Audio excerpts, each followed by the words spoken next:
guys, and welcome back to another episode. In today's episode, we'll be doing a Game Week 10 team review, as well as looking at key injury replacements. Also, we'll be looking at our Game Week 11 team plans.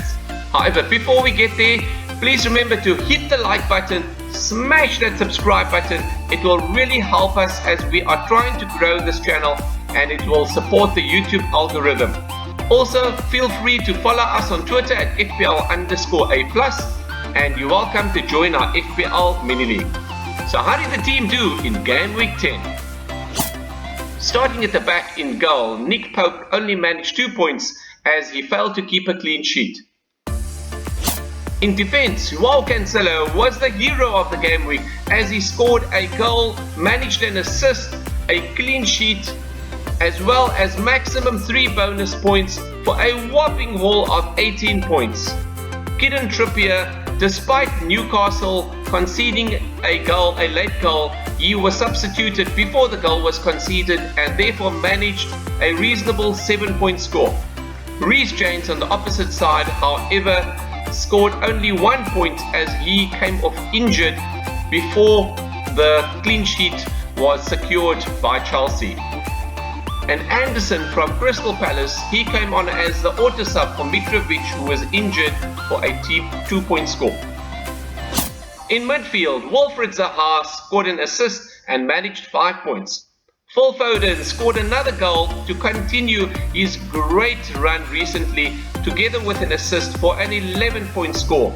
Gabriel Martinelli matched him with a goal and an assist for a 12-point score. James Maddison was disappointing for a change with a 1-point score as he blanked. Up front, Harry Kane scored another goal for a 7-point score. And then our captain Erling Haaland failed to disappoint, again with another goal for a score of 12 points as our captain. Overall, our team managed 78 points, which is 20 points more than the average, and our rank has now shifted with another green arrow. This is the 7th green arrow in a row to 29,191 from a previous rank of 53,000. We're quite happy with this rank, and long may this momentum of green arrows continue. Please continue to like and subscribe to our channel and enjoy the green arrows and share it with us going forward.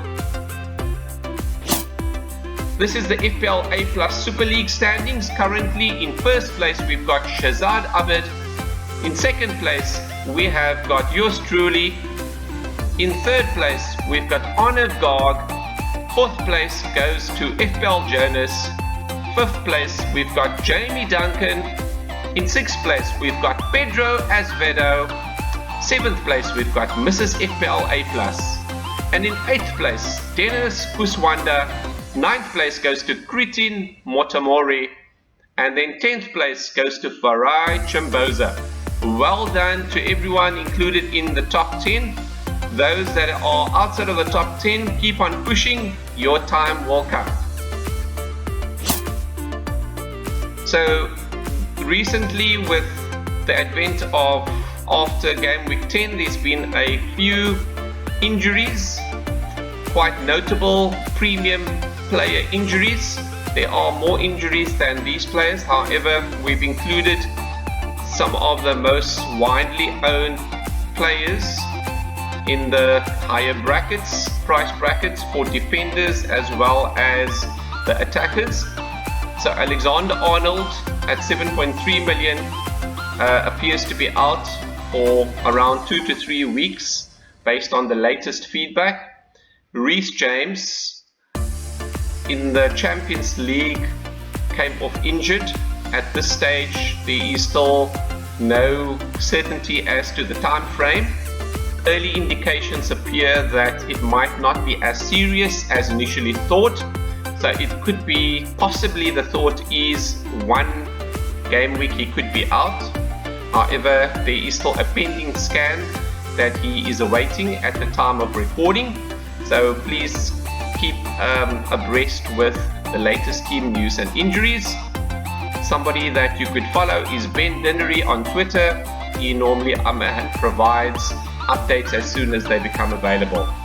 The possible replacements that you could look at for Alexander-Arnold or James are the following 3 players, and the reasons why we have considered this is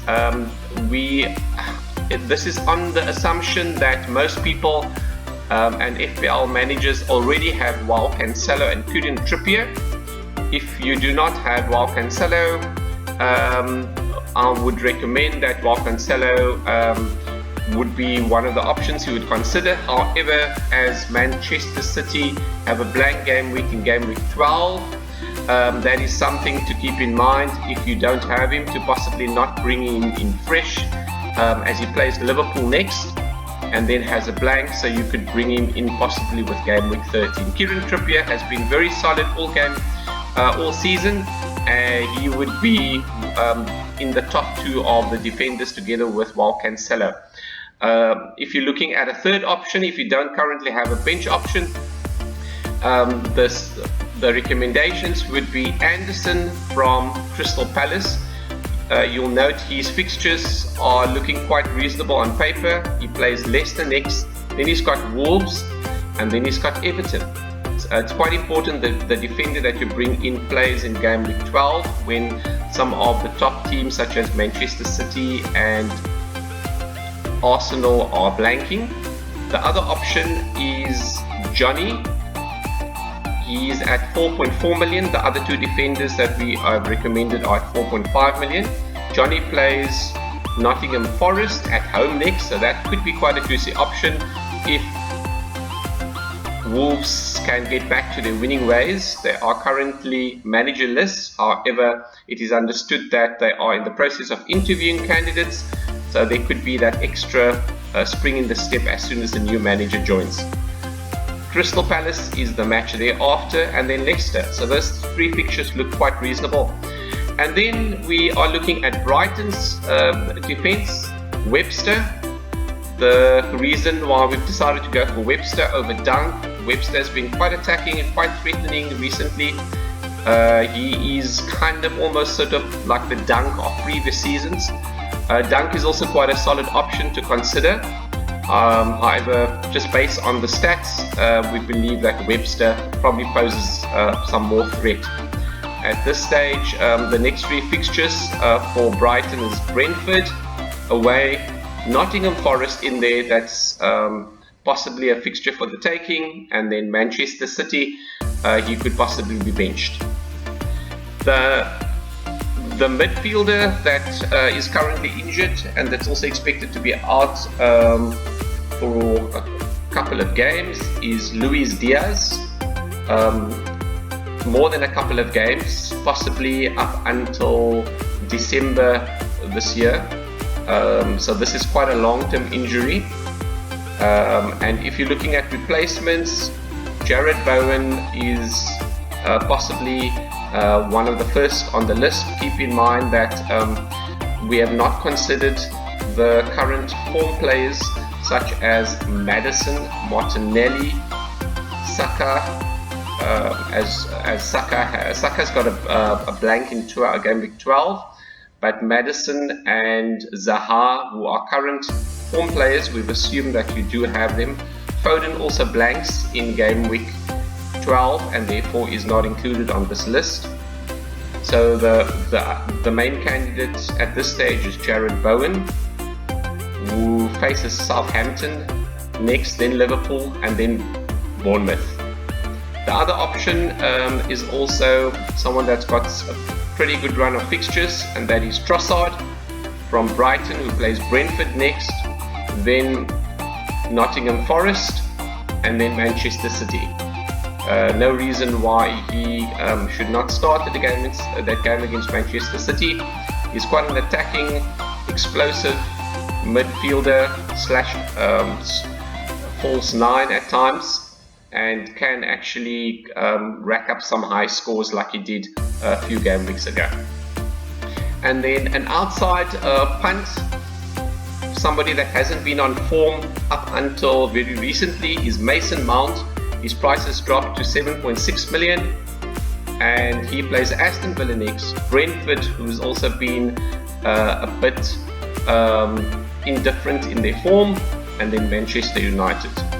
So these three players are all in the around the 6.7 to 8.2 bracket, Trossard being the lowest and Bowen being slightly higher at 8.2 compared to Diaz. The other injured player that is owned quite extensively is in the forward line, and that is Mitrovic. At this stage, Mitrovic's injury availability has not yet been ascertained. However, there is a chance that Mitrovic could be back this game week. If not, most likely than not the next game week. However, as there's no feedback yet received at the time of recording, if Mitrovic is out for a game week or two and you need a replacement, the key replacements that you could consider are, firstly, at a similar price point you've got Skamaka, who plays Southampton next, Liverpool and then Bournemouth. He has looked quite lively. His minutes could be managed, so that's just something to keep in mind. However, he has been brought in by David Moyes, most likely to start most matches, so you could get a good differential that's lowly owned at quite a reasonable price. Another option that you could consider, who's a talisman for the team, slightly higher priced at 7.3 million compared to 6.8 million for Mitrovic, is Ivan Toney. He plays Brighton next, then Chelsea and then Aston Villa. He normally is fixture proof and can be quite explosive at times. Another player in the similar price range is Callum Wilson from Newcastle at the same price point. However, his fixtures are slightly tougher.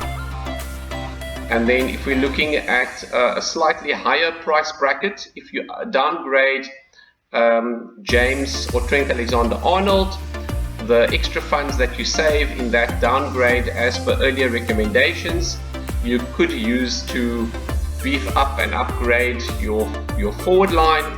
You could move to somebody like Darwin. Yes, he plays Manchester City next.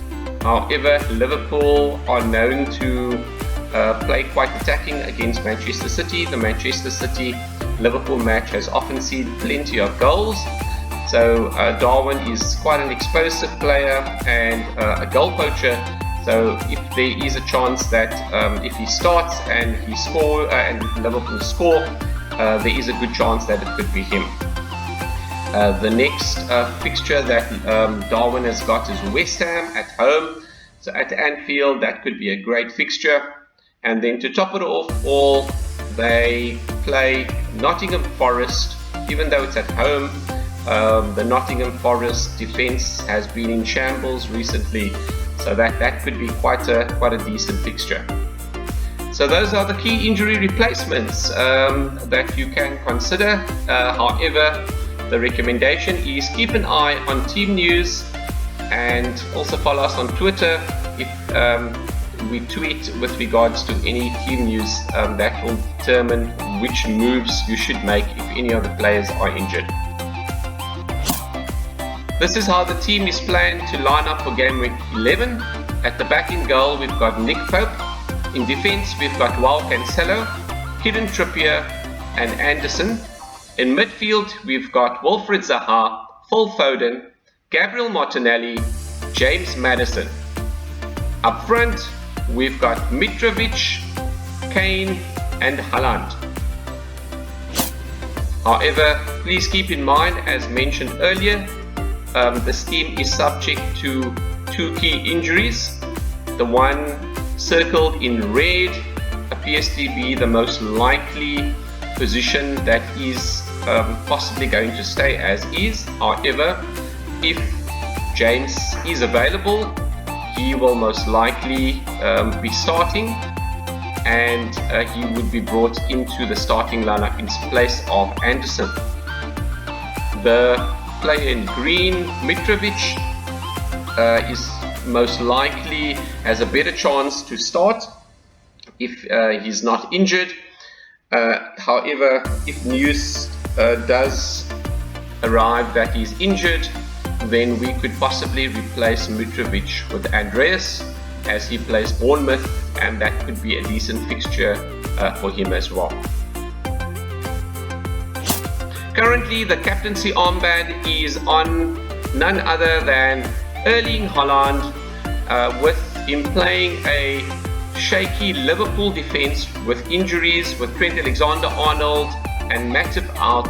There could be significant opportunities for the Manchester City attack to attack Liverpool quite explosively, and if there is anybody that is likely to be behind those goals or assists, then it is most likely going to be Erling Haaland.